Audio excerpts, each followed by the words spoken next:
विषय भाषा इयत्ता दुसरी वाचन व लेखन सरावासाठी नमुना उतारे 1. वाचनाचे महत्त्व पुस्तके आपली खरी मित्र आहेत. गोष्ट वाचल्याने ज्ञान वाढते. आपण रोज थोडा वेळ अवांतर वाचन केले पाहिजे. यामुळे चांगले विचार सुचतात. 2. मनीमाऊ खूप चतुर आहे. तिचा रंग पांढरा आहे.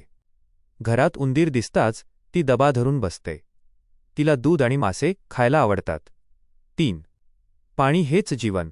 पाणी हे आपले जीवन आहे. पाणी नसेल तर झाडे आणि प्राणी जगणार नाहीत. म्हणून आपण नळ उघडा ठेवू नये. पाणी जपून वापरावे. इयत्ता 3 ते 5 वाचन व लेखन सरावासाठी नमुना उतारे 1. मुंग्यांची शिस्त. एके दिवशी मीनूने घराच्या कोपऱ्यात एक लांब काळी रेघ पाहिली. ती जवळ जाऊन बघू लागली. ती रेघ म्हणजे खूप साऱ्या मुंग्या होत्या. सर्व मुंग्या एका पाठीमागे एक शिस्तीत चालल्या होत्या. काहींच्या तोंडात साखरेचे दाणे होते. त्या हिवाळ्यासाठी आपले अन्न जमा करत होत्या. मुंग्यांचे हे कष्ट आणि त्यांची शिस्त पाहून मीनला त्यांचे खूप कौतुक वाटले. 2. झाडांचे महत्त्व. झाडे आपल्याला सावली आणि फळे देतात. झाडांमुळे हवा शुद्ध राहते आणि छान गारवा मिळतो. पक्ष्यांना राहण्यासाठी झाडेच आपले घर देतात.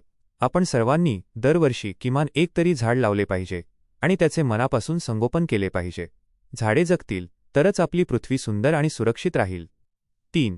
वेळेचे नियोजन. वेळ ही खूप मौल्यवान आहे. गेलेली वेळ कधीही परत येत नाही.